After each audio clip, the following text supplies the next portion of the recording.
I'm here to talk a little bit about our high density tart cherry experiment that we've been doing. This orchard that we're standing in was planted in 2012.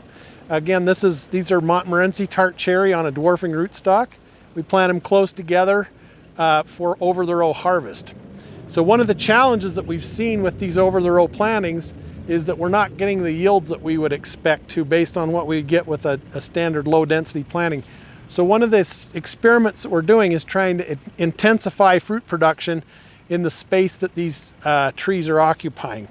And one of the strategies for that is to look at hedging. There's some old studies out of Michigan, northern Michigan, where they looked at hedging conventional trees, and if they hedged them about 45 days after bloom, by cutting off just the small new shoots, they could get initiation of flowering spurs just below those cuts. So that's what we're trying to do here. And in this planting where I'm standing, we have two plots that are side by side. These have been hedged every year. We're figuring these didn't get hedged last year, and so they're a little bushier. And what results is the two things I wanted to show. So this is the kind of cut that we're wanting to take off right here.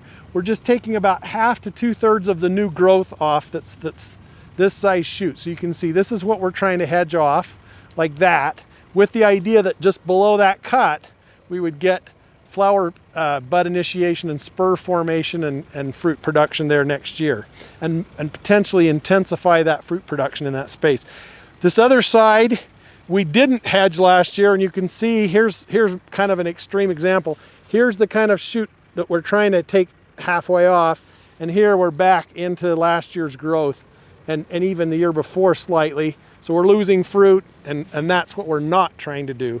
So this is just an example of what we're trying to do, what we're not trying to do. And as you look down the row, you can see we've got a section here that's hedged, and then you can see the next section that's not hedged. And what we're doing in those is we're doing typical renewal type cuts, where we come in, cut a couple of the biggest branches out to try and open up the canopy. So it's a very different strategy in terms of canopy management, where here we don't mind if this canopy is quite dense, as long as we're getting an intensification of fruit production right on the edge of the canopy. On those down there, we're going to have a little bit more diffuse canopy.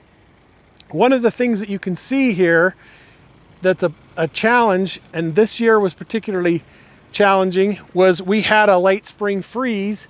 We do have wind machines here at the research farm, but they're portable wind machines, and we had still had them in our peaches, and we had a late spring freeze and lost a lot of the flower buds in the cherries. The peaches came through nice. We've got a nice crop of peaches on our plantings, but normally we put the wind machines in the peaches early and then in the tart cherries late. And this year everything was compressed. The frost came.